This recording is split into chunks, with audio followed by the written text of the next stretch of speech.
MPPA Alumni Series. I'm your host, Radha Siraj. No doubt, a very popular line of work through public policy is health policy. It's constantly changing and very demanding. In today's episode, we will be speaking to Janet, who works in the field of health policy, public health. She will talk to us about her experiences with the MPPA program and how it contributed to her success. So I want to thank you so much, Janet, for being on this episode. I'm excited to learn about your experiences with the MPPA program. Why don't we just dive right in? You can go ahead and tell the listeners about who you are and what your background was coming into the MPPA program. Great. Thanks so much for having me here. I'm so happy to speak about it. My background is in the healthcare sector, and it still continues to be even at the time I was in the program. When I was in the program, I was working in performance and system planning, and my role currently now is as transition lead for primary care in the London Middlesex region. Okay, great. So I know when we previously talked, you mentioned that you were a part-time student? Yeah, so I was a part-time student working full-time while completing the program. Wow. So can you speak to us a little bit about what you were working?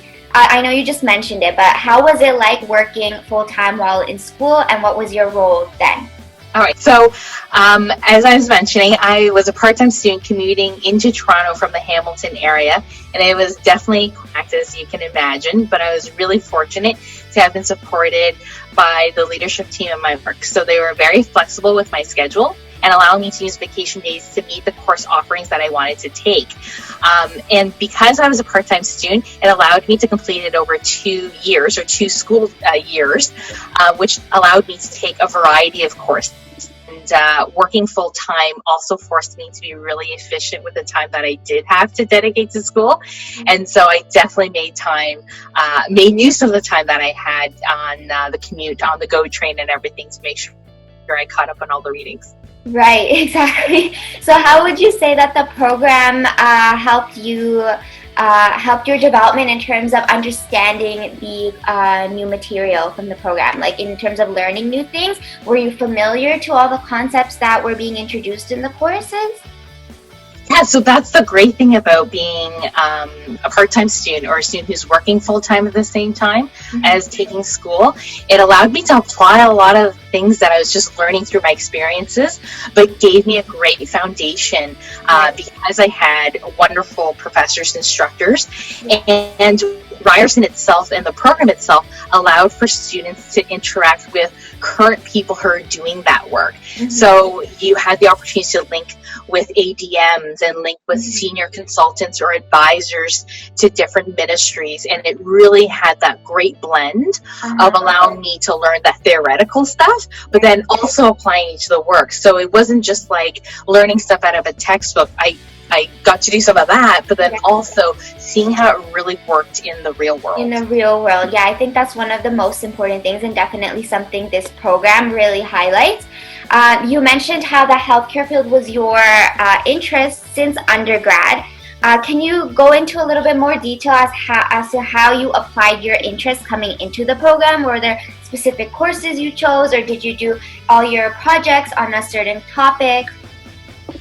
Well, the one great thing about policy is there's so many policy types and there's so many different areas, right? So I didn't have to just focus on health, but health is obviously something that I was very interested in. And so I guess the neat thing is with health, there's the social determinants of health. So there are many facets to health, and it's very holistic. So it allowed me to focus on other areas related but not specifically health, such as housing policies or labor issues and policies, which was really neat to have professionals and experts from those areas in Ontario and around Canada be a part of the program and share their learnings and their experience as well. So that was really definitely a highlight for me, being able to be a part of a program that allowed me that kind of learning experience. Definitely. And when you were looking into this program, were there other competing programs? Like, why did you choose Ryerson's program compared to others? Yeah, well, I chose this program because of its ability to cater to my learning needs and then my learning style as well. Now, mind you, that was about 7 years ago. And so 7 years ago, there weren't as many program options as there are now.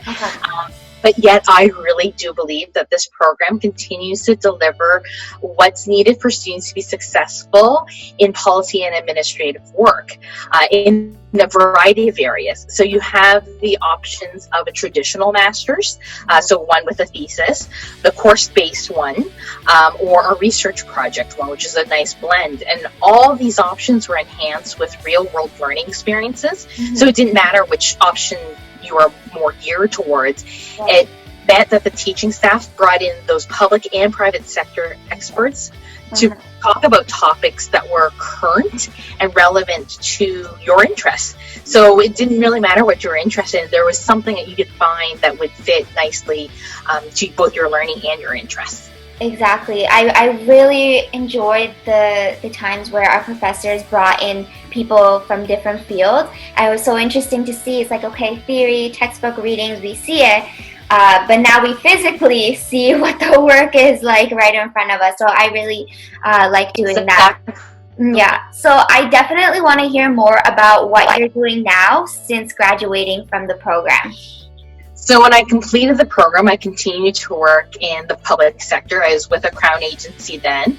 I moved into management roles during that time as well, but I continued to maintain a system level role. And perhaps that's as a result of my undergraduate and my graduate work and my work experience. But being exposed to that system level work, I continue to enjoy it very much so. So I still work in the public sector, and I work in the public sector in a way where I'm able to work with so many different providers. So I'm not limited to just the government per se, but also other organizations such as homeless coalitions or other social justice groups, or even hospitals and long-term care homes, for example. So it's really exciting since graduating a little while ago from the program.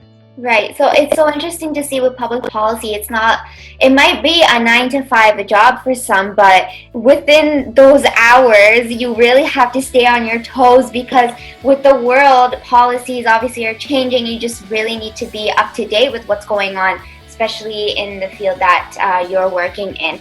What kind of skills has the program provided you with that you use on a daily basis and you can really give the program credit for? Like, yes, I remember learning about this in class.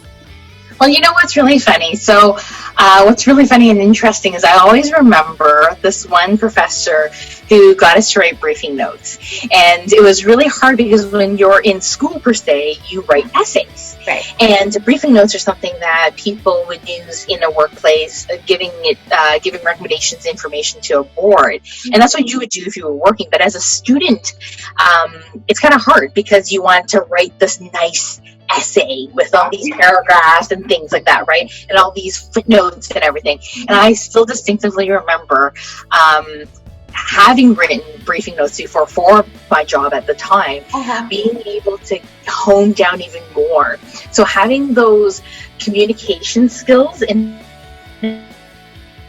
a very different way to write those essays in the program. Don't get me wrong, you don't ever get out of those essays. But it was amazing to be able to take all these elements and really apply them. And I think that's always been a strength of this program and the instructors and how the program's structured, that allows you to take all these things that you're learning and really apply it. So it's not something like you learn and then you kind of shelf it. You learn it and then you're really using it very frequently. Right.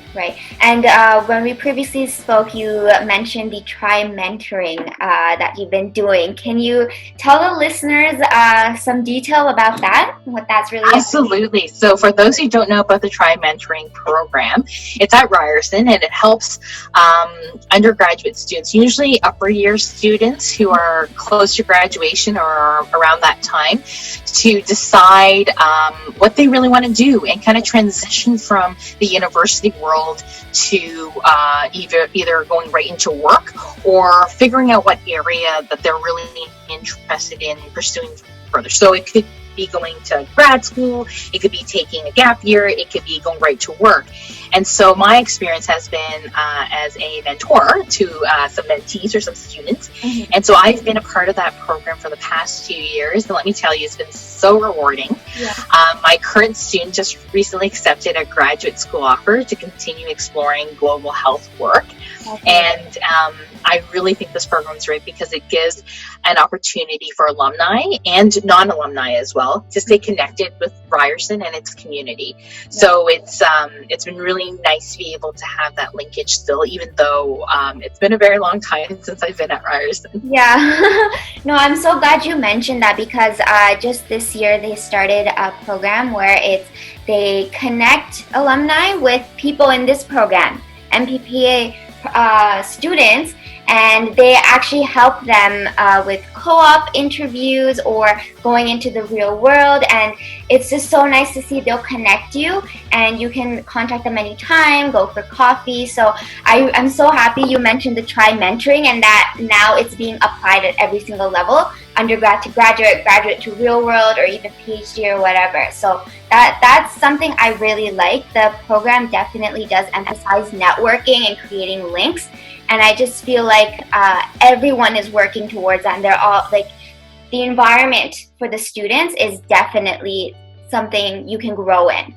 I want to go back to your current position right now. Can you tell the listeners how your typical day at work usually looks like? Is it routine, certain procedures?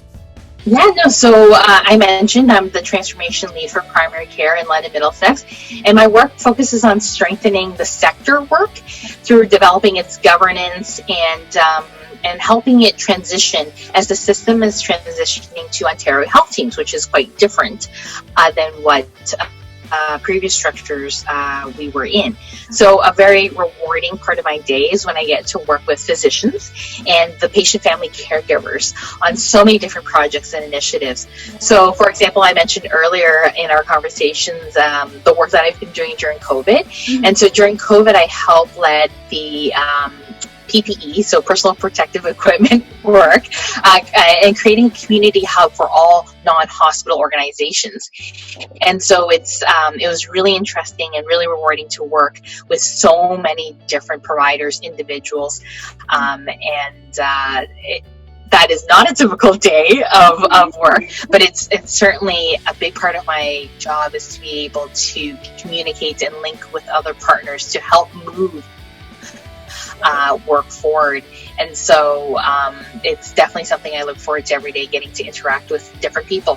Right. So you just mentioned some of the projects you've been working on. So obviously policy and research is then related. It's a daily part of your job. Definitely. Absolutely. Absolutely. So it's funny because people kind of think about, well, how does research and policy even fit into some of the stuff I do every day, right? Yeah. And it's understanding the elements of those things and how do you apply it. So, for example, I may not be doing like I'm not a researcher and I'm not conducting experiments in that way. Yeah. But what's really neat is I get to take all this information that other researchers have done and have shared their results and information and kind of go over it and understand it in a way where I can provide now recommendations towards policies and providing evidence to help decision makers make some really tough decisions. So it's really important that you're able to do that even though you're not the one who's making or doing the research itself.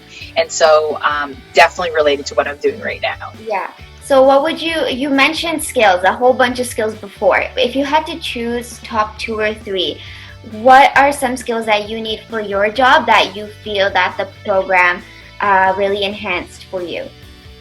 So it's a policy degree in a way, but it's communication skills, absolutely. And how do you interpret, understand, but then able to translate that policy in a way that people can action it and do something with it, or challenge it and have conversations about it. And so I would say a big skill is being able to communicate, but then understanding that work. I would also say that skills that are helpful from the program and that I was able to develop was the networking and the linkages. So it's how do you work with all of these different ministries and all these different individuals.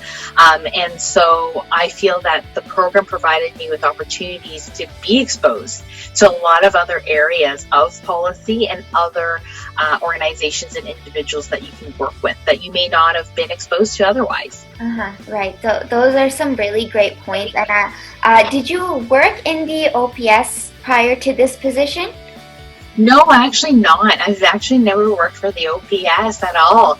I've always worked for Crown agencies, so agencies that are related to or are public sector, but I've never really worked for the OPS. And so I have so many friends and colleagues from the program that are OPS employees, but I work very closely with different folks from the Ministry of Health, for example. Right. I know the program has a very unique emphasis on the OPS, but it's just so nice to see that the OPS is not the only option. There's definitely a whole new world for policy and research out there.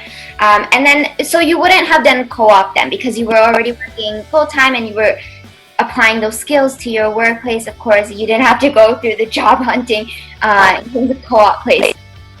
No, that's exactly it. And I think that's the difference for me in my experience in the program was I was already someone who was working and looking to enhance my experience, right, with the foundation that the program at Ryerson provided.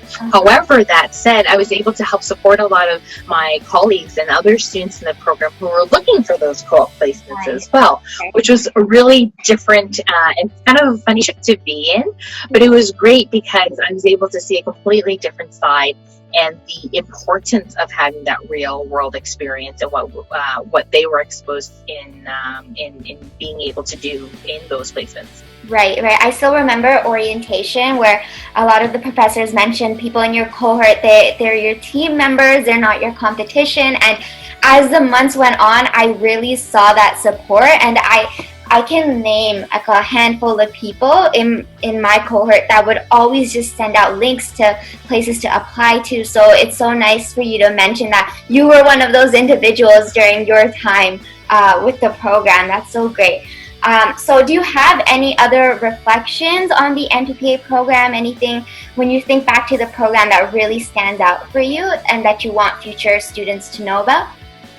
I think there's two things that really stood out for me. The first was don't be afraid to go up to those folks in your program who have such different experiences than you. You might be interested in, say, transportation related stuff, and someone else is interested in, I don't know, immigration work instead. But the fact is the foundation is the same, and being able to understand and appreciate such a different area and perspective of policy is so important in helping you strengthen the area that you're interested in. So my biggest advice or my biggest learning was to go for it. You have these colleagues who are in the same situation as you are, who are willing to share their experiences and why they're interested in what they are.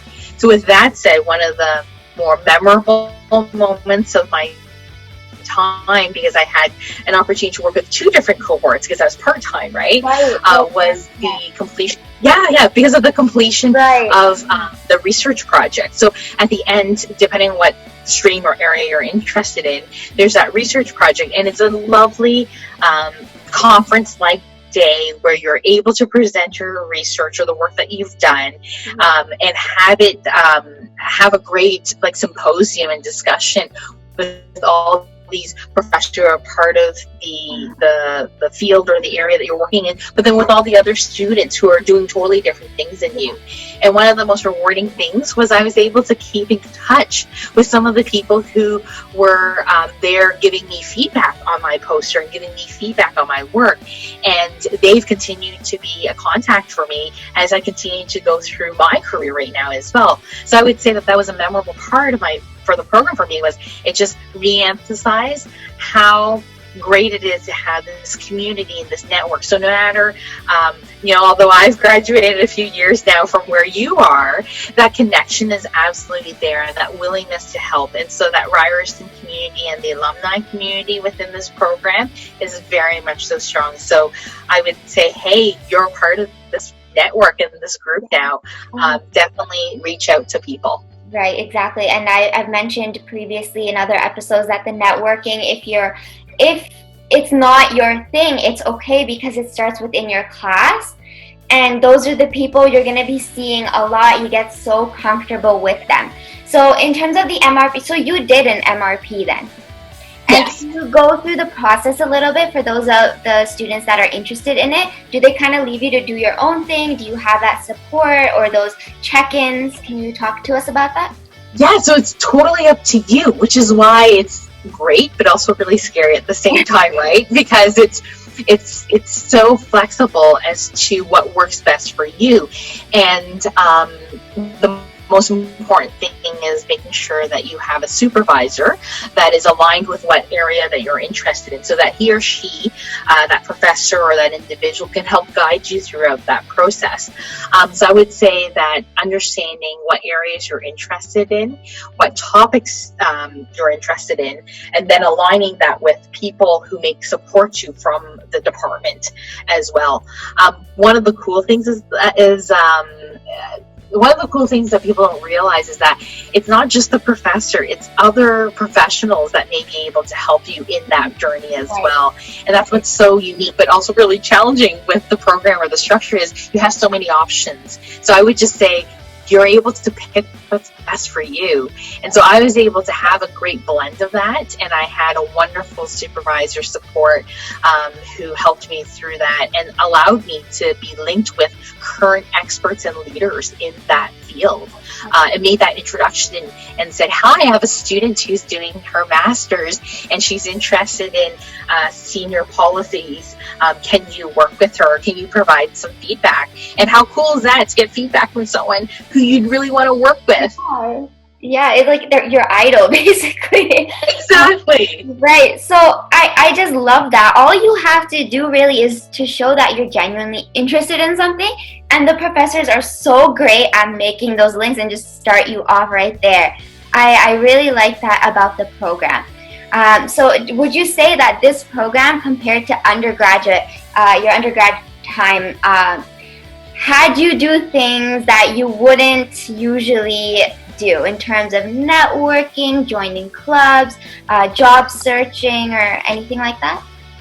Well, I think for me, my experience was really unique, and there are definitely students in every cohort that are professionals who may have finished their undergrad, and there's some time in between before they've started their graduate studies, and I'm definitely in that category. So what's really unique for me during that time, I thought, was oh no, I've been out of school for a little while, and some of these other students have just gone from their undergrad right in.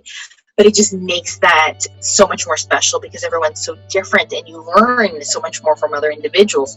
And so I would say that the difference for me was I was actively involved in networking and joining clubs, for example, when I was in my undergrad. But what I was able to take out coming back as, I guess, technically a more mature student was that it allowed me to be both a supporter for my colleagues, the other students, but then also get things out that I would not have otherwise if I didn't do the journey or take the journey that I've taken myself, right? So I would say to folks who are thinking of this program and trying to understand what's best for them, is that your undergraduate experience and your graduate experiences are going to be so totally different. And what's so unique about this program is the supports that are available and all the options that are available to you. So it just means that you have all these opportunities to meet and be exposed to so many different areas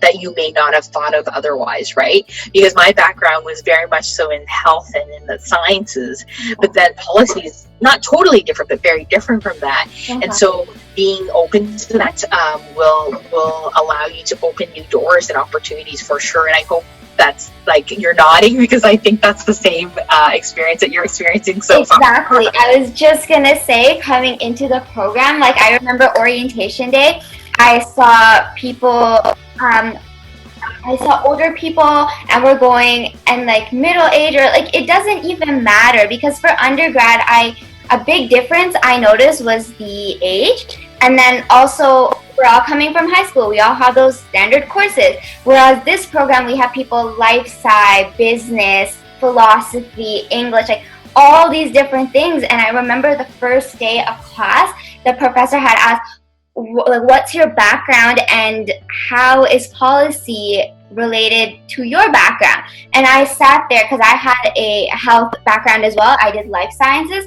I'm just sitting there like, did I choose the right thing? Like, am I gonna make this work? And it's so nice to speak to you about this. And even throughout the months when I was doing the coursework, I found so many areas of interest and how I could apply my knowledge to all these different fields.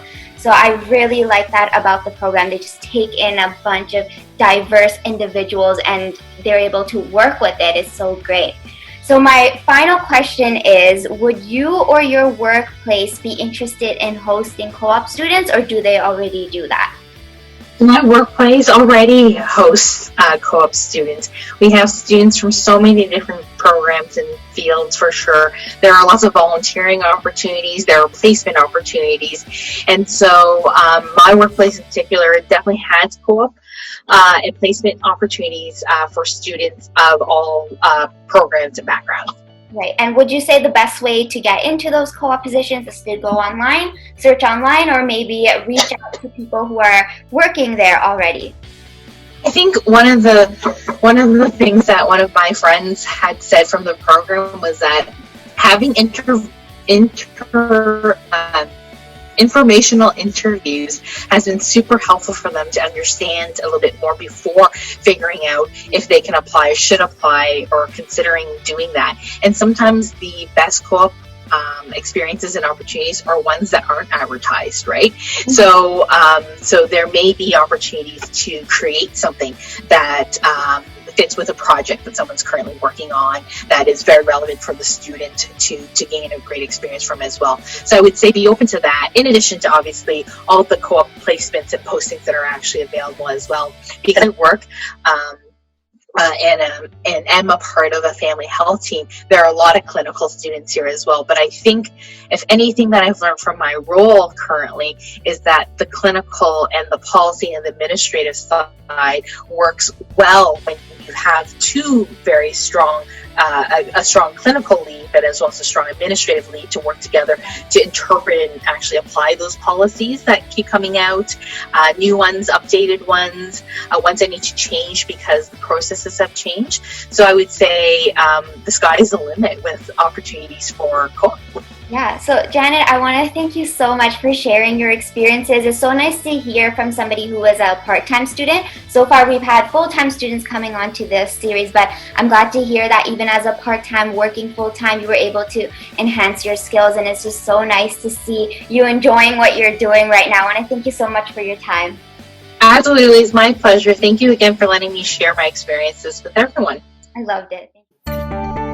Well, everyone, I would like to end the episode here. I hope you learned a thing or two about the importance of contributing your time in volunteering initiatives, as well as the importance of time management and how hectic health policies can really be.